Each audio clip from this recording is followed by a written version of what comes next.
Let me share with you how I built a resilient business. This is my strategies for a long-term success that helped me.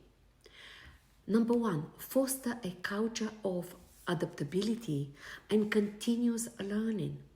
Number two, diversify your revenue streams. Number three, build strong relationship with customers, and please don't forget the suppliers, they're very important too. Number four, develop a robust risk management strategy. Number five, always invest in technology and innovation. Number six, foster a resilient team. Number seven, monitor market trends and anticipate change. Number eight, establish robust communication channels. They are really important for success of your business. And if you need help, I'm here to help you. Get in touch. I'll see you soon.